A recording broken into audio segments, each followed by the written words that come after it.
Hello, it's Dr. Cinema. Sorry I haven't been on updating anything in the last few days. I've been busy with school stuff in college, and well, that's the same thing. I am not focused right now. Okay. As many of you probably know, this weekend we'll see the release of the movie Jigsaw, the eighth installment in the Saw franchise, which began back in 2004.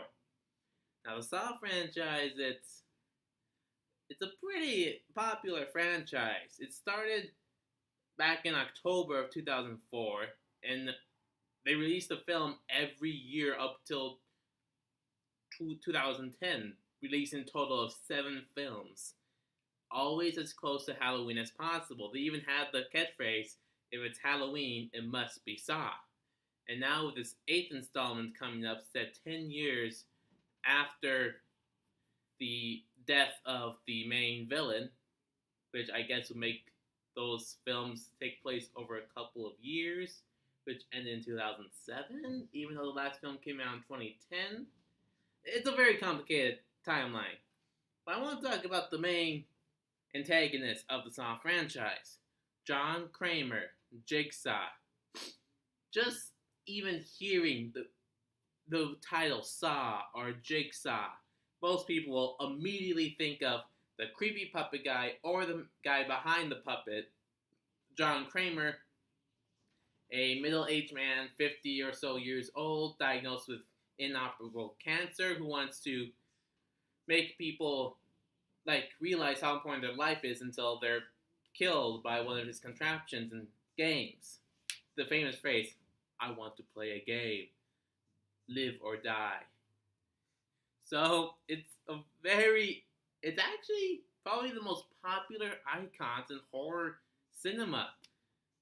And it's easy to understand why. I mean, the whole inspiration of the Jigsaw Killer is that one of the creators behind the first movie, he thought he had a brain tumor, and so while he was waiting for the results, he was thinking about how people react to getting this kind of news and what they will really do. So this actually does have real life inspiration, and it just shows that this is just what someone in real life could possibly do if they have a certain amount of time to live.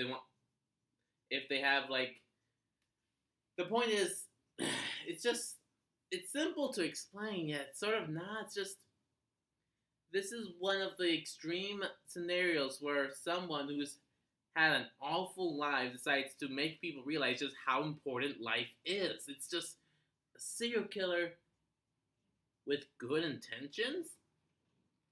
I think that's what makes this killer so iconic. He doesn't actually really kill anyone. The people that die are basically those that are put into situations / traps that he built himself, and if they don't act fast enough or make the right decisions, they end up being killed by them. And the whole ingenious setup of the traps and the different variety of traps is what makes the Saw franchise so interesting to watch, even in the weaker installments. It's an amazingly popular franchise of the horror genre, and it's a part of pulp culture as well. It's just so impressive. I just want to get all these thoughts out because I'm rewatching all of the Saw movies into the release of Jigsaw.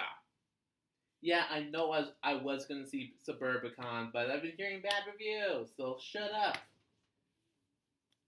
So, this is a really short video. Basically, my diagnosis is that Jigsaw is an icon of the genre because of real-life inspiration, sort of good intentions, and just the creativity of the traps he creates in each film.